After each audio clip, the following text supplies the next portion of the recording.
Namaste, Ram Ram Ram. Warm welcome to this session of Sri Lalita Sahasranama Stotram. Let us start with Guru Vandanam.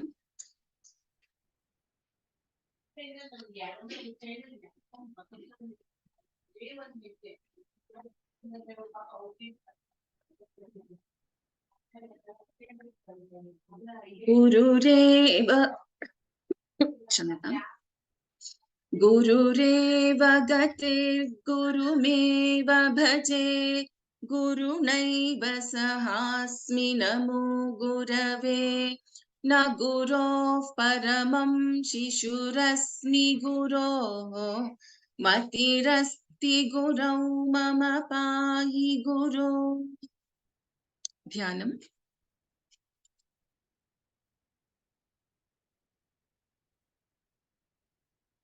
सिन्दूरारुणविग्रहान् त्रिनयनां माणिक्यमौलिस्फुरत् तारानायकशेखरां स्मितमुखीमापीनवक्षोरुहां पाणिभ्यामलिपूर्णरत्नचषकं रक्तोत्पलं बिभ्रतीं सौम्यां रत्नघटस्थरक्तचरणां ध्यायेत् परामम्बिकाम्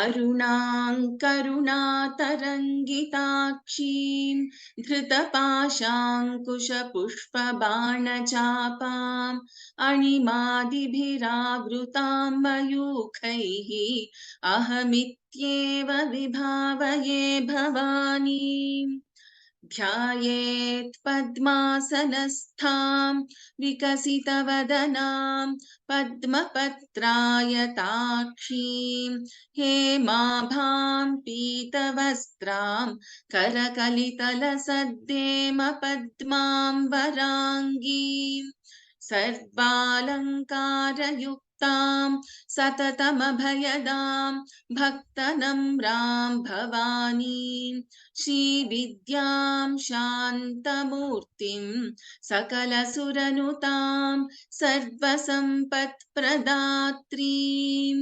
सकुङ्कुमविलेपनामलिकचुम्बिकस्तूरिकां समन्दहसितेक्षणां सशरचापपाशाङ्कुशाम् अशेषजनमोहिनीमरुणमाल्य भूषाम्बरां जपाकुसुमभासुरां जपविधौ स्मरेदम्बिकाम्. Like we discussed yesterday, so we will practice the first 25 verses, and I request the panelists to repeat once after me every verse that I'm going to chant. I will chant line by line, and please repeat once after me. After that, I will chant new verses, and then we will have the practice session with the attendees. Om Shri Matre Namaha. Shri Mata Shri Maharagni Shrimat Simhasaneshwari. Shri Mata Shri Maharagni Shrimat Simhasaneshwari. Chidagnikunda Sambhuta Devakadya Samudyata. Chidagnikunda Sambhuta Devakadya Samudyata.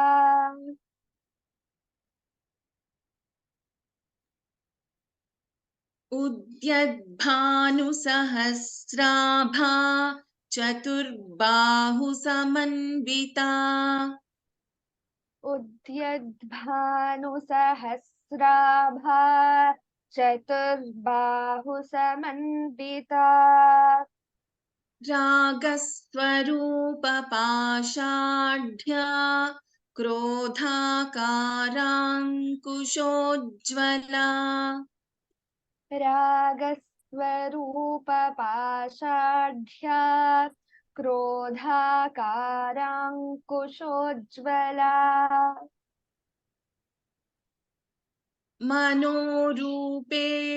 मनोरूपेक्षुकोदण्डा पञ्चतन्मात्रसायका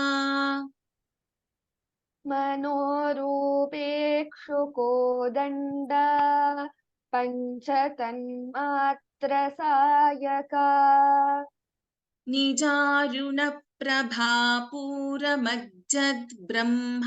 निजारुणप्रभापूरमज्जद्ब्रह्माण्डमण्डला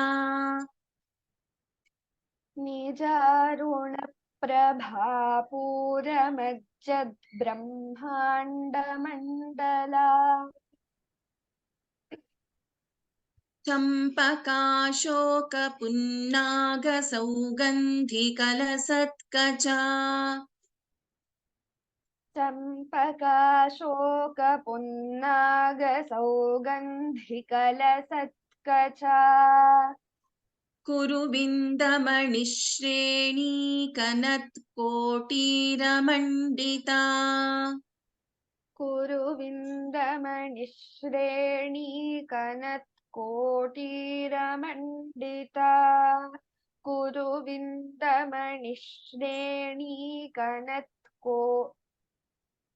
Okay, completed. कुरुविन्दमणिश्रेणीकनत्कोटीरमण्डिता Ashtami चन्द्रविभ्राजदलिकस्थलशोभिता Ashtami चन्द्रविभ्राजदलिकस्थलशोभिता मुखचन्द्रकलङ्काभमृगनाभिविशेषका मुखचन्द्रकलङ्काभमृगनाभिविशेषका वदनस्मरमाङ्गल्यगृहतोरणचिल्लिका वदनस्मरमाङ्गल्यगृहतोरणचिल्लिका वक्त्रलक्ष्मीपरीवाहचलन्मीनाभलोचना वक्त्रलक्ष्मीपरीवाहचलन्मीनाभलोचना नवचम्पकपुष्पाभनासा दण्डविराजिता नवचम्पकपुष्पाभनासा दण्डविराजिता ताराकान्तितिरस्कारिणासाभरणभासुरा ताराकान्तितिरस्कारिणासाभरणभासुरा कदम्बमञ्जरीक्लुप्तकर्णपूरमनोहरा कदम्बमञ्जरीक्लुप्तकर्णपूरमनोहरा ताटङ्कयुगलीभूततपनोडुपमण्डला ताटङ्कयुगलीभूततपनोडुपमण्डला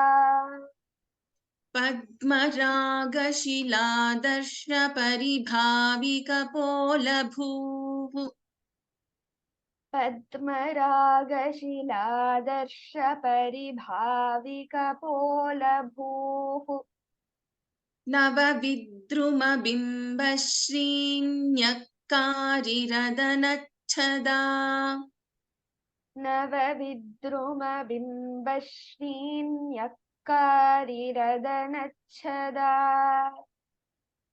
शुद्धविद्याङ्कुराकारद्विजपङ्क्तिद्वयोज्ज्वला शुद्धविद्याङ्कुराकारद्विजपङ्क्तिद्वयोज्ज्वला कर्पूरवीटिकामोदसमाकर्षिदिगन्तरा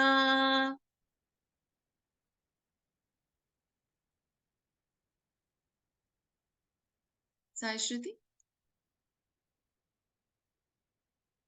Am I audible? Can somebody respond to me on chat window, please? Sai Shruti, am I audible? Yes, ma'am, you're audible. Okay. कर्पूरवीटिका मोदसमाकर्षिदिगन्तरा कर्पूरवीटिकामोदसमाकर्षिदिगन्तरा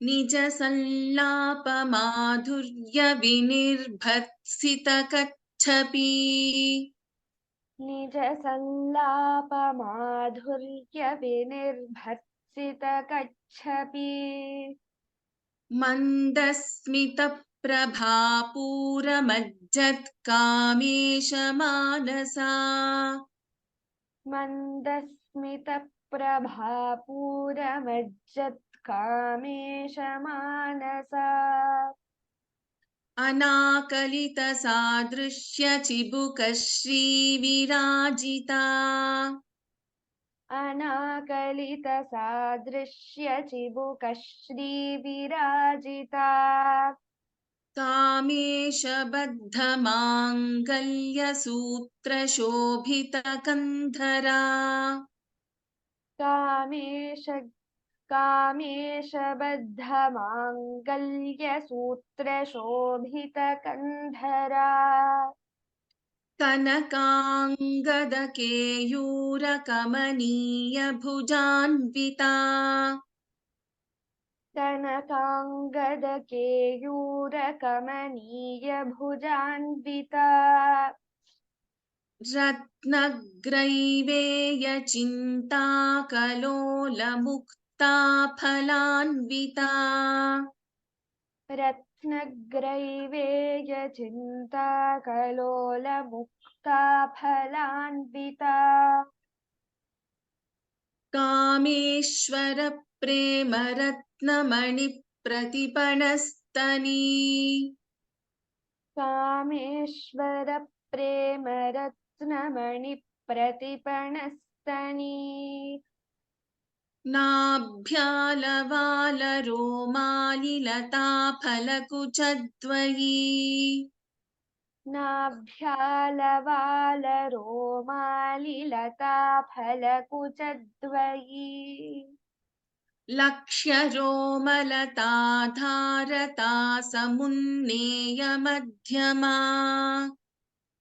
लक्ष्यरोमलता धारता समुन्नेयमध्यमा स्तनभारदलन्मध्यपट्टबन्धवलित्रया स्तनभारदलन्मध्यपट्टबन्धवलित्रया अरुणारुणकौसुम्भवस्त्रभास्वत्कटीतटी अरुणारुणकौसुम्भवस्त्रभास्वत्कटीतटी रत्नकिङ्किणिकारम्यरशनादामभूषिता रत्नकिङ्किणिकारम्यरशनादामभूषिता कामेशज्ञातसौभाग्यमार्तवो रुद्वयान्विता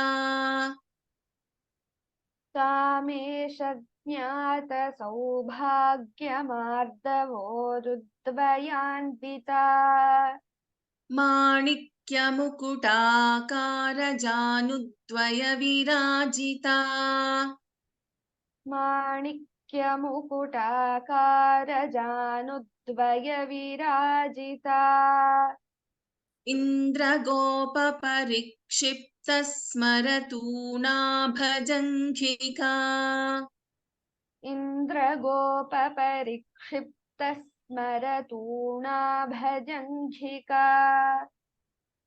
गूढगुल्फा कूर्मपृष्ठजयिष्णुप्रपदान्विता गूढगुल्फा कूर्मपृष्ठजयिष्णुप्रपदान्विता नखदीधिति सञ्छन्ननमज्जनतमो गुणा न खदीधिति सञ्छन्ननमज्जनतमो गुणा पदद्वयप्रभाजालपराकृतसरोरुहा पदद्वयप्रभाजालपराकृतसरोरुहा सिञ्जानमणिमञ्जीरमण्डितश्रीपदाम्बुजा सिञ्जानमणिमञ्जीरमण्डितश्रीपदाम्बुजा मरालीमन्दगमना महालावण्यशेवधिः मरालीमन्दगमना महालावण्यशेवधिः सर्वारुणानवद्याङ्गी सर्वाभरणभूषिता सर्वारुणानवद्याङ्गी सर्वाभरणभूषिता शिवकामेश्वराङ्कस्था शिवा स्वाधीनवल्लभा शिवकामेश्वराङ्कस्था शिवा स्वाधीनवल्लभा सुमेरुमध्यशृङ्गस्था श्रीमन्नगरनायिका सुमेरुमध्यशृङ्गस्था श्रीमन्नगरनायिका चिन्तामणिगृहान्तस्था पञ्चब्रह्मासनस्थिता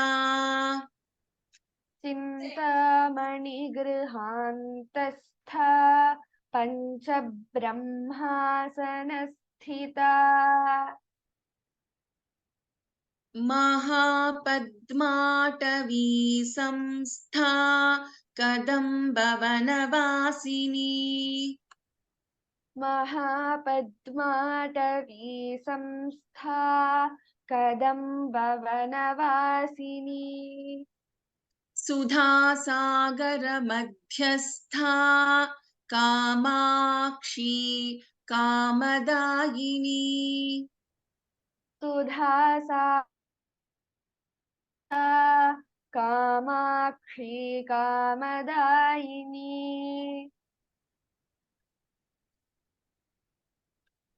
देवर्षिगणसङ्घातस्तूयमानात्मवैभवा देवर्षिगणसङ्घातस्तूयमानात्मवैभवा भण्डासुरवधोद्युक्तशक्तिसेना समन्विता भण्डासुरवधोद्युक्तशक्तिसेना समन्विता सम्पत्करी समारूढसिन्धुरव्रजसेविता सम्पत्करी समारूढसिन्धुरव्रजसेविता अश्वारूढाधिष्ठिताश्वकोटिकोटिभिरावृता I'll chant अश् again. I'll chant again. अश्वारूढाधिष्ठिताश्वकोटिकोटिभिरावृता अश्वारूढाधिष्ठिताश्वकोटिकोटिभिरावृता So we have chanted till 1 to 25. I will cover the new verses and again we will practice from the initial part. Yesterday we had done till 12th verse, I guess. So let me just share the screen from the new verses.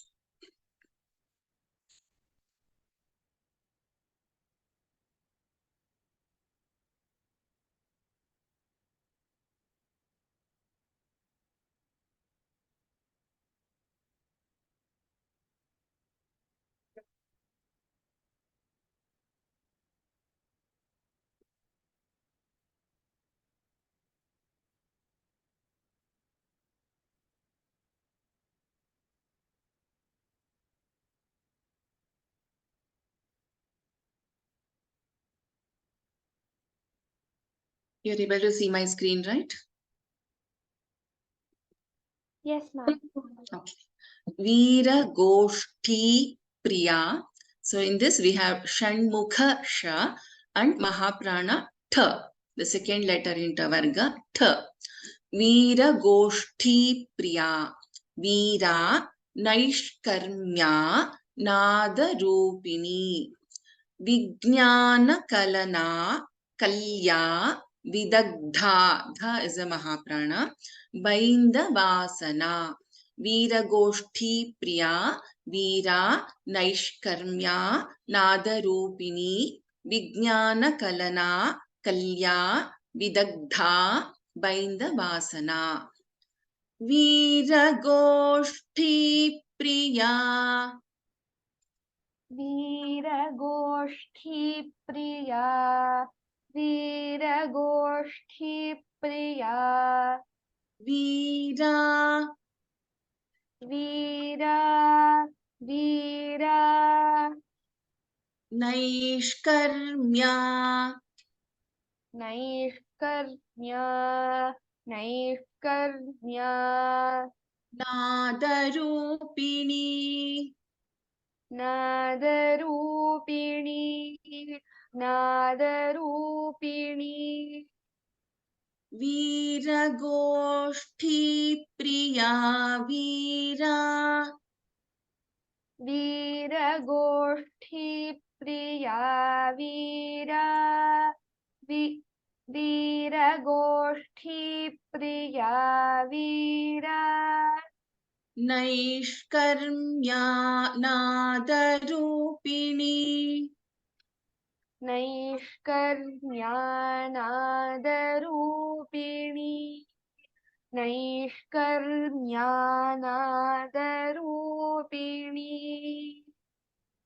Vijnana विज्ञानकलना विज्ञानकलना Kalya कल्या कल्या Vidagdha विदग्धा विदग्धा Baindavasana बैन्दवासना बैन्दवासना Vijnana Kalya विज्ञानकलना कल्या विज्ञानक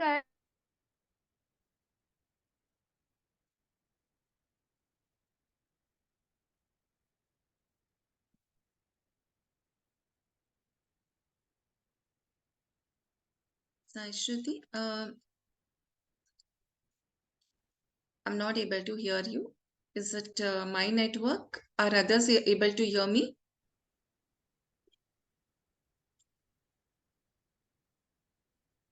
Okay. Sai Shruti, we were not able to hear you. Can you try now?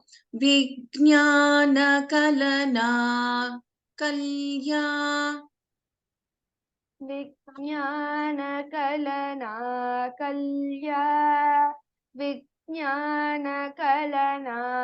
कल्या Vidagdha Baindavasana विदग्धा बैन्दवासना विदग्धा बैन्दवासना Veeragoshti Priya Veera Naishkarmya Nadarupini वीरगोष्ठी प्रिया वीरा नैष्कर्म्या नादरूपिणी वीरगोष्ठी प्रिया वीरा नैष्कर्म्या नादरूपिणी Vijnana Kalana Kalya Vidagdha विदग्धा बैन्दवासना विज्ञानकलना कल्या विदग्धा बैन्दवासना विज्ञानकलना कल्या विदग्धा बैन्दवासना वीरगोष्ठीप्रिया वीरा नैष्कर्म्या नादरूपिणी विज्ञानकलना कल्या विदग्धा बैन्दवासना वीरगोष्ठीप्रिया वीरा नैष्कर्म्या नादरूपिणी विज्ञानकलना कल्या विदग्धा बैन्दवासना वीरगोष्ठीप्रिया वीरा नैष्कर्म्या नादरूपिणी विज्ञानकलना कल्या विदग्धा बैन्दवासना. So we have 4 names in the first line and 4 names in the second line of this verse. So let's move to the next one.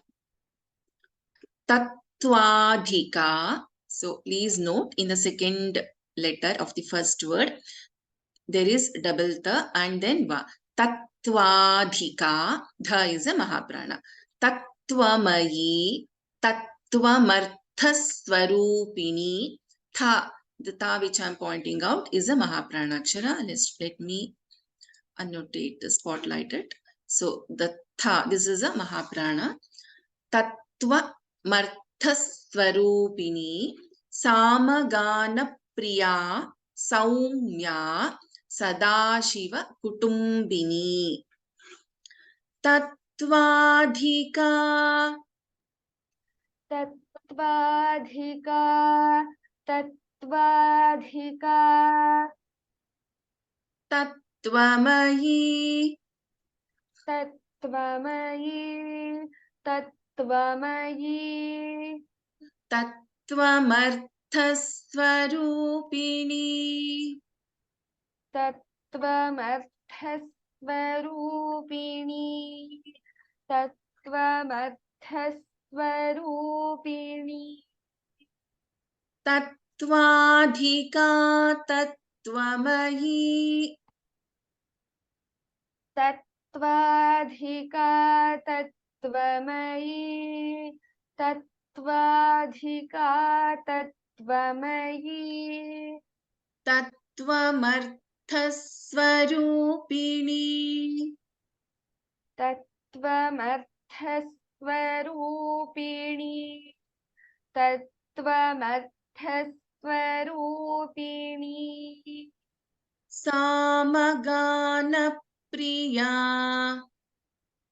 Samagana Priya Samagana Priya Saumya Saumya Saumya Sadashiva Kutumbini Sadashiva Kutumbini Sadashiva Kutumbini Samagana Priya Saumya Samagana Priya Saumya Samagana Priya Saumya Sadashiva Kutumbini Sadashiva Kutumbini Sadashiva Kutumbini Tattvadhika Tattvamayi Tattvamarthaswarupini तत्त्वाधिका तत्त्वमयी तत्त्वमर्थस्वरूपिणी तत्त्वाधिका तत्त्वमयी तत्त्वमर्थस्वरूपिणी सामगानप्रिया सौम्या सदाशिवकुटुम्बिनी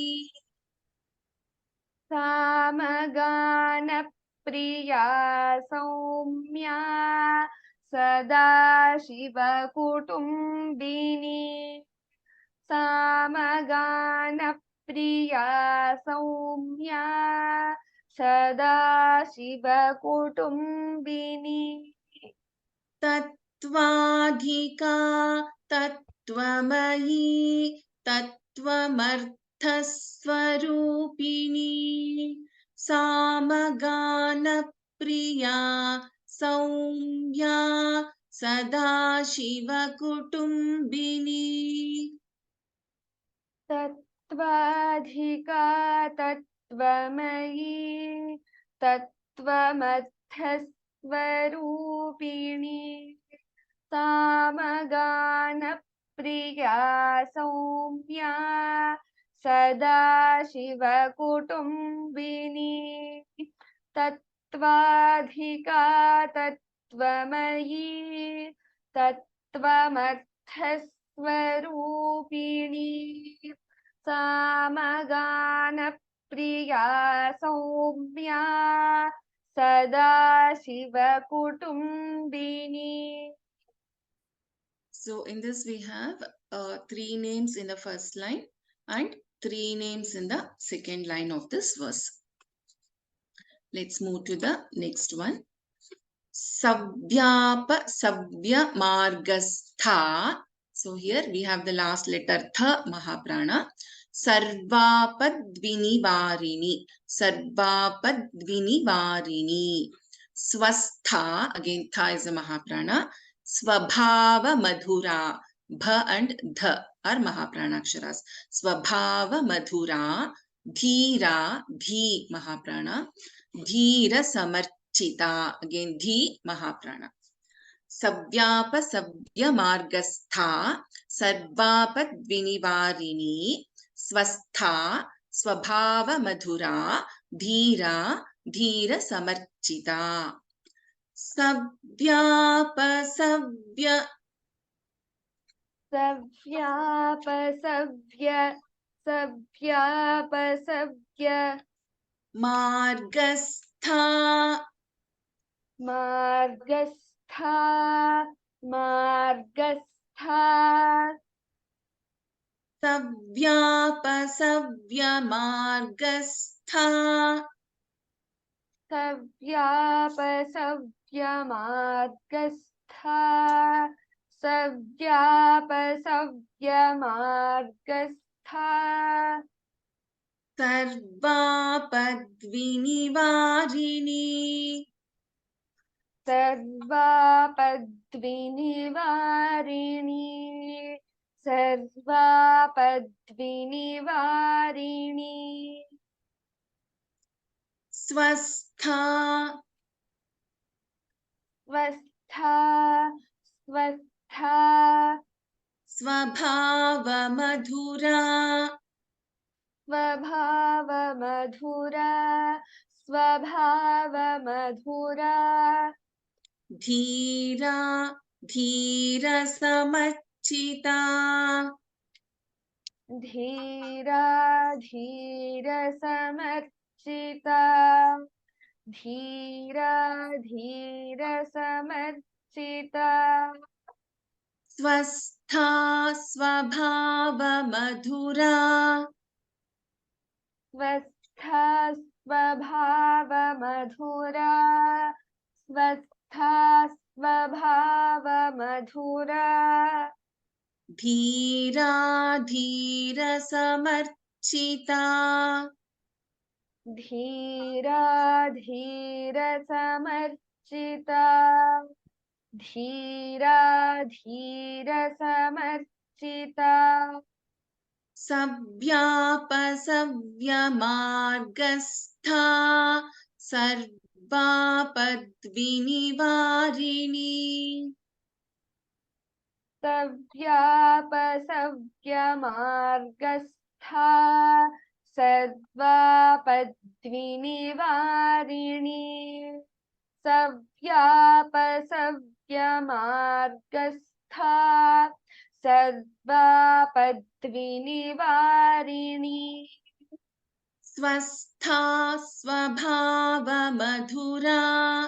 धीरा धीरसमर्चिता स्वस्था स्वभावमधुरा धीरा धीरसमर्चिता स्वस्था स्वभावमधुरा धीरा धीरसमर्चिता सव्यापसव्यमार्गस्था सर्वापद्विनिवारिणी स्वस्था स्वभावमधुरा धीरा धीरसमर्चिता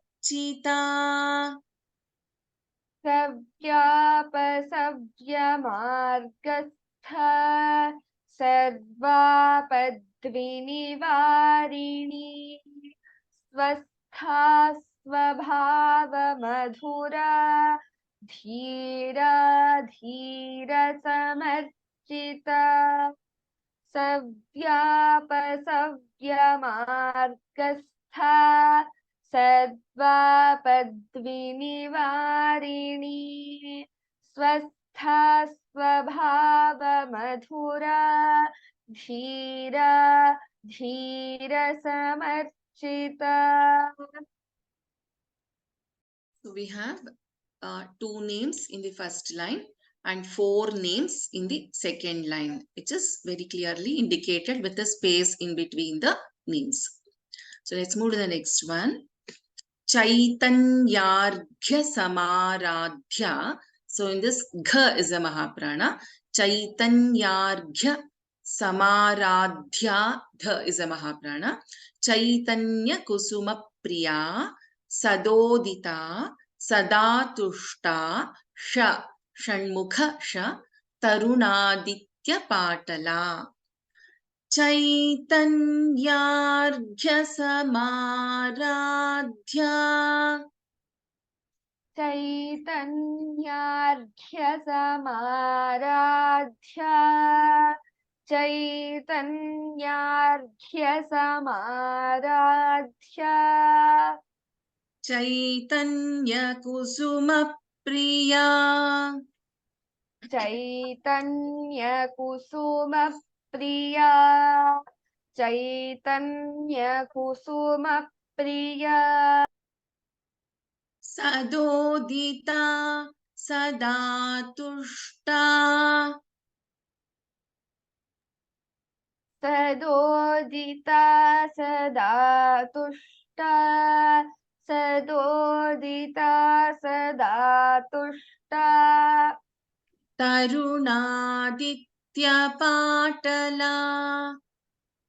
तरुणादित्यपाटला तरुणादित्यपाटला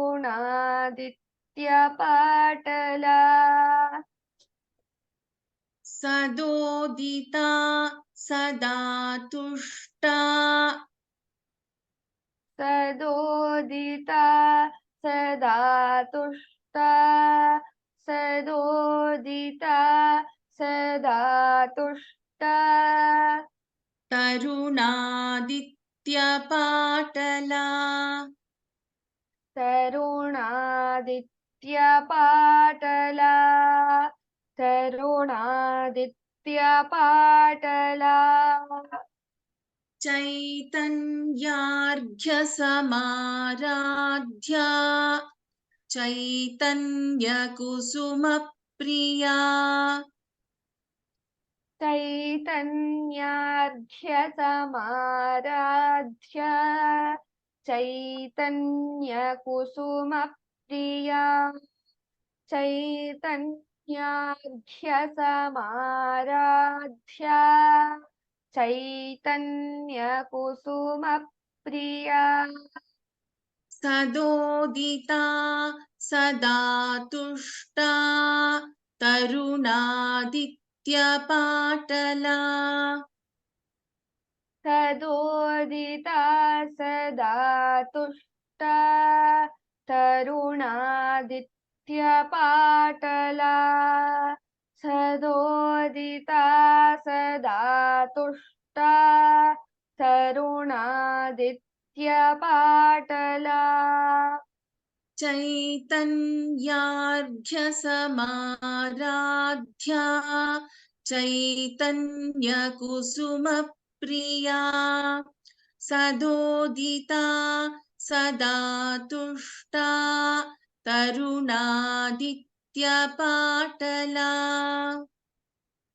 चैतन्यार्घ्यसमाराध्या चैतन्यकुसुमप्रिया सदोदिता सदा तुष्टा तरुणादित्यपाटला चैतन्यार्घ्यसमाराध्या चैतन्यकुसुमप्रिया सदोदिता सदा तुष्टा तरुणादित्यपाटला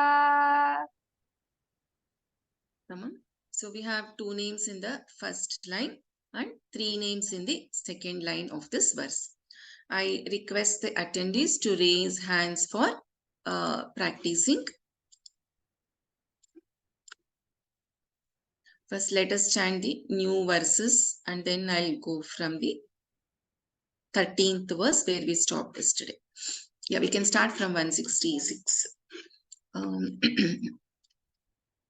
A small request, those of you who got an opportunity yesterday, please lower your hand. So let us give an opportunity to those who have not got the chance.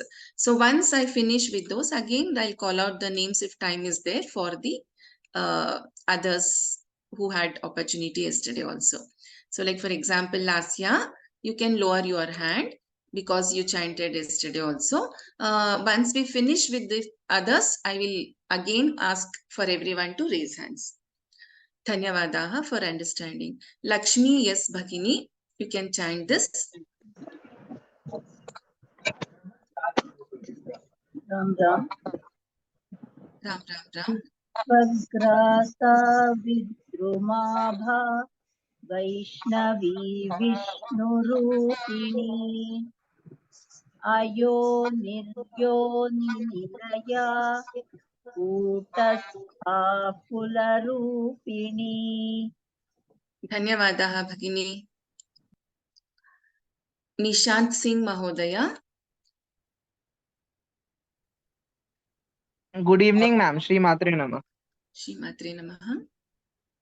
Veera Goshti Priya Veera Nashkarmya Nadaropini Vigyan Kalana Kalya Vidagdha Baindavasana. Tamam. This Naish Karmyano, the Shah should be heard very clearly. I'll chant once the entire shloka. You try to chant after me. Veera Goshti Priya Veera Naish Karmya Nadarupini. Veera Goshti Priya Veera Nashkarmya Nadaropini. This one, no? Naish Karmya. Naish Karmya. Naishkarmya Nadarupini. Nadarupini Vijnana Kalana Kalya Vidagdha Baindavasana. Vijnana Kalana Kalya विदग्धा बैन्दवासना विज्ञानकलना विज्ञानकलना दीर्घ okay Okay. कल्या कल्या विदग्धा विदग्धा बैन्दवासना बैन्दवासना धन्यवादः thank you ma'am Umadevi भगिनी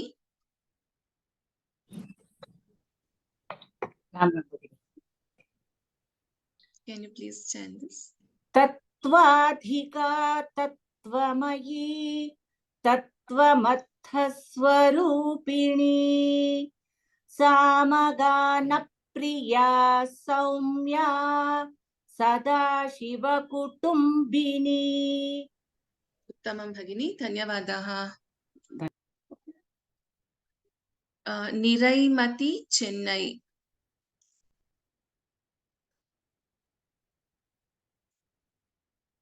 I have unmuted you.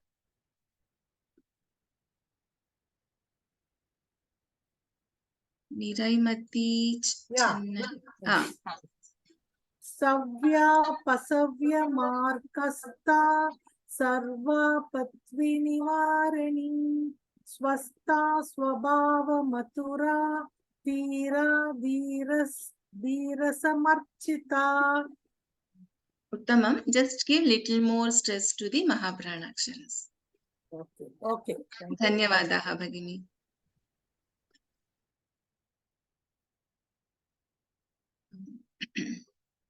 Ramya REMYA. Ramya. Namaste, ma'am. Namaste.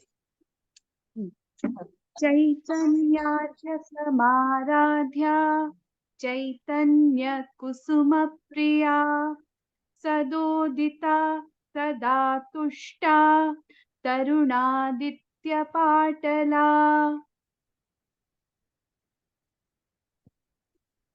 Uttamam, Dhanyavadaha. Same thing.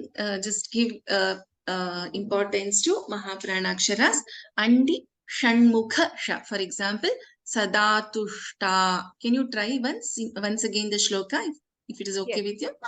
Yes. चैतन्यार्घ्य समाराध्या चैतन्य कुसुम प्रिया सदोदिता सदा तुष्टा तरुणादित्य पाटला Uttamam, Dhanyavadaha Ramya Bhagini.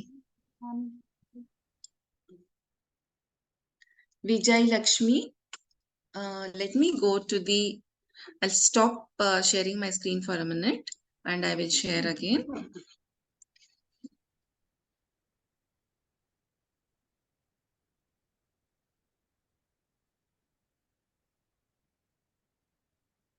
Yesterday we practiced till 12th. I mean, attendees got an opportunity to chant till 12th. Let me do it from 13th today.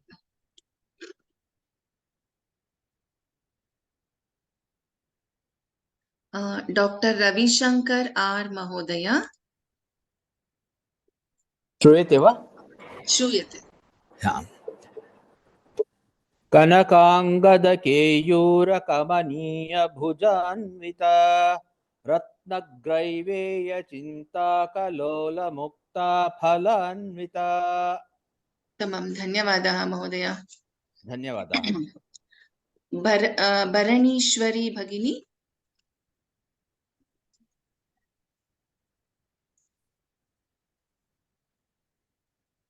Hello. Yes. Yes, ma'am. Can you chant this? Yes, ma'am.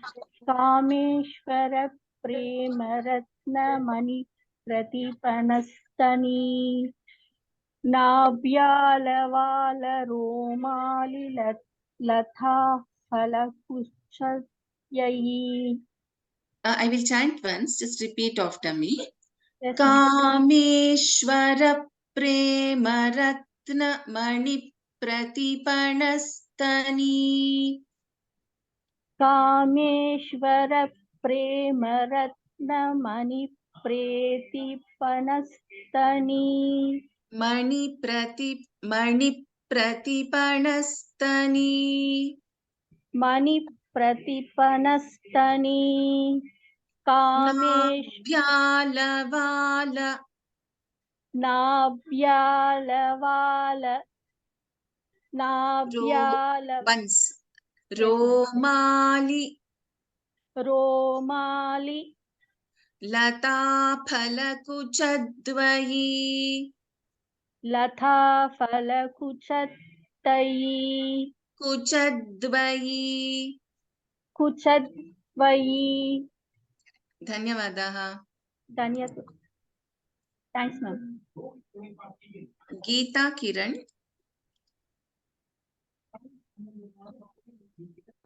Lakshya रोमलताधारता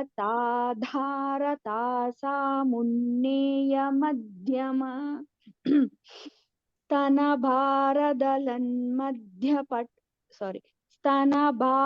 the first letter is alpa pranata स्तनभारदलन्मध्यपट्टबन्धवलित्रया first line can you chant again please Lakshya रोमलताधारता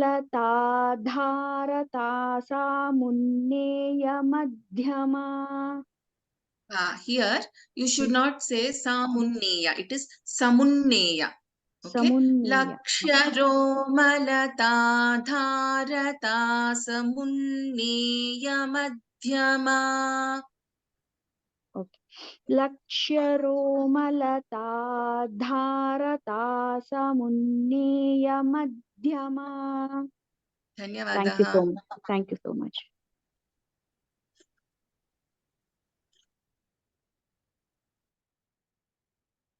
Raj Chitra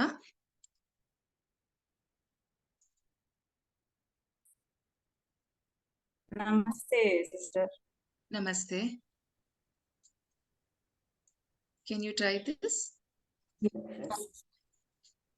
अरुणारुण कौसुम्ब वस्त्राभस्वत्कटितटी रत्नकिङ्किणिकारम्यरसनादामभूषिता I'll chant once repeat after me aruna kausumba vastra bhasvat kati tati अरुणारुण कौसुम्ब वस्त्रभास्वत्कटितटी ratna kinkinikaramya rashanadamabhushita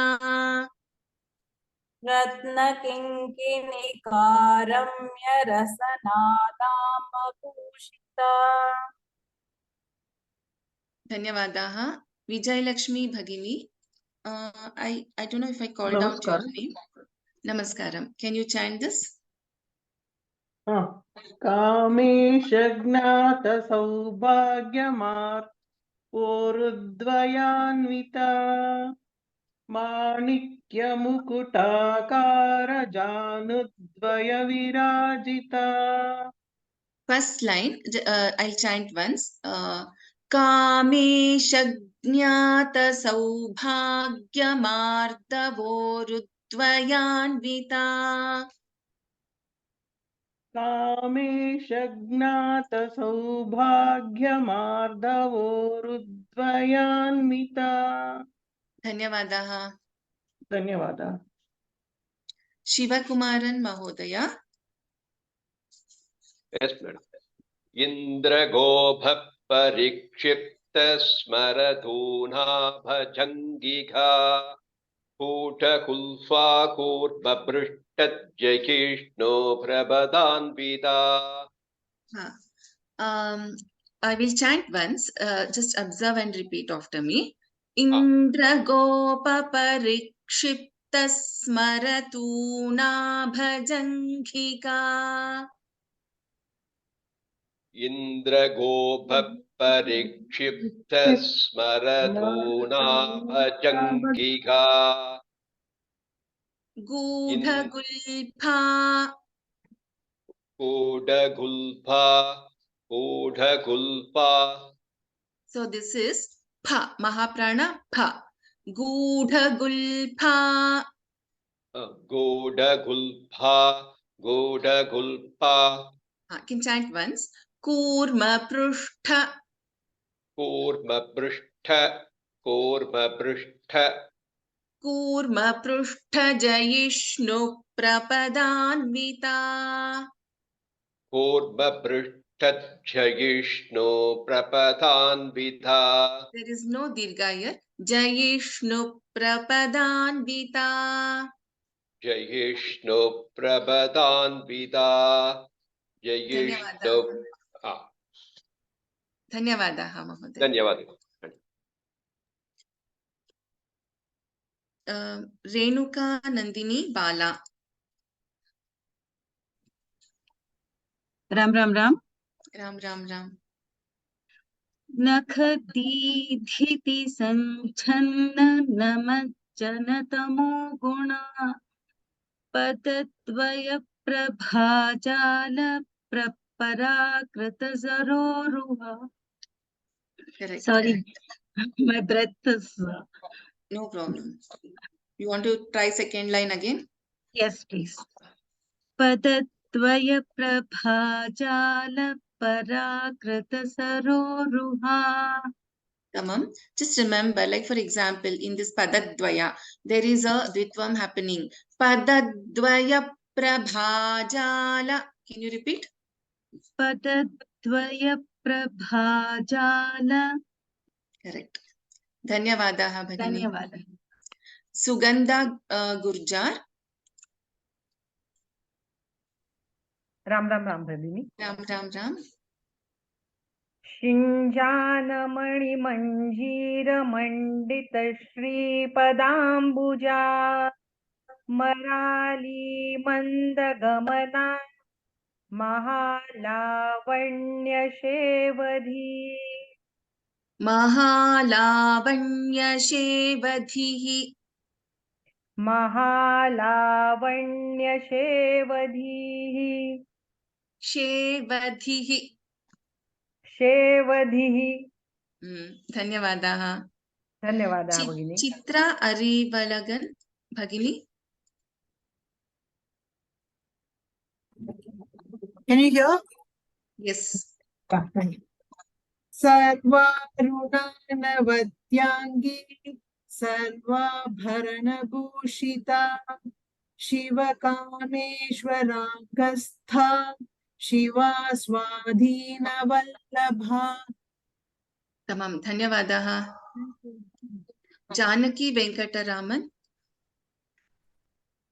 सुमेरुमध्यशृङ्गस्था श्रीमन्नगरनायिका चिन्तामणिगृहान्तस्था पञ्चब्रह्मासनस्थिता. तमाम. धन्यवादाः. धन्यवादाः. कुमार महोदय. महोदय. Ram Ram. 23. Yeah. महापद्माटवी संस्था कथं भवनवासिनी सुधा सागर मध्यस्था Kamakshi कामधायिनी. Tamam. Tha, you have to put little more stress to that. Samstha, madhyastha. Okay. Sandhya. Okay. धन्यवाद. धन्यवादाः. विशालाक्षी रमणी. Okay. Ram Ram. Ram Ram Ram. देवर्षिगणसङ्घात स्तूयमानात्मवैभव भण्डासुरवधोद्युक्त शक्तिसेना Samanvita. So as you may be aware, you have to chant it in one breath. Okay. So like for example, first line it is one name. You should chant without taking a pause. Second line again is one name. So you have to chant without taking a pause in the second line. Okay. धन्यवाद So that धन्यवाद comes by practice. Dhanyavadah thank you Bhagini. thank you madam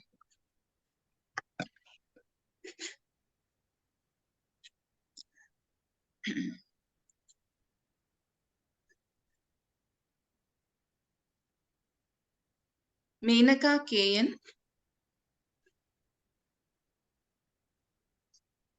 Ram Ram. Ram Ram Ram. Ma'am. Can you chant this verse, please? Sampatkari. Sampatkari Samarudha Sindhura Sevita Ashvaruda Distitashva Koti Koti Bhiravrita. Ma'am. One sec. I can hear two voices. Let me just mute others. Menaka Bhagini, you can chant. I will chant once, you repeat after me. First and foremost, don't take a pause in the first line, okay? Sampatkari Samarudha Sindhura Vraja Sevita. Sampatkari Samarudha Sindhura Sevita Ashvarudhadhishtitashvakotikotibhiravruta. Ashvarudhadhishtitashvakotikotibhiravruta. Just note down this. This is sha, okay? Oh, And Mahaprana okay, tha. Ashvarudhadhishtitashvakotikotibhiravruta. Ashvarudhadhishtitashvakotikotibhiravruta. Dhanyavadaha Bhagini. Just practice this once more. I will chant this shloka once again. You can go on mute and listen. Okay. Sampatkari Samarudha Sindhura Vraja Sevita Ashvarudhadhishtitashvakotikotibhiravruta. Actually, I took a small pause after Kotibhi. I'll chant once again. Ashvarudhadhishtitashvakotikotibhiravruta. Shamyata, my voice is bad today. Okay, ma'am. Okay. Dhanyavadaha. So, I'll chant this verse once again and then we'll close today's class. Sampatkari Samarudha Sindhura Vraja Sevita Ashvarudhadhishtitashvakotikotibhiravruta. Okay, so let us stop here. Thank you, we will chant the Mangala Shloka and we will continue the practice in the next class. Sarva Mangala Mangalye Shive Sarvartha Sadhike Sharanye Trambake Devi Narayani Namostute. Dhanyavadaha. Pranams to everyone. Let us meet in the next class. As today's class, we will be focusing both on practice as well as the new verses. Ram Ram Ram. Ram Ram. Dhanyavadaha.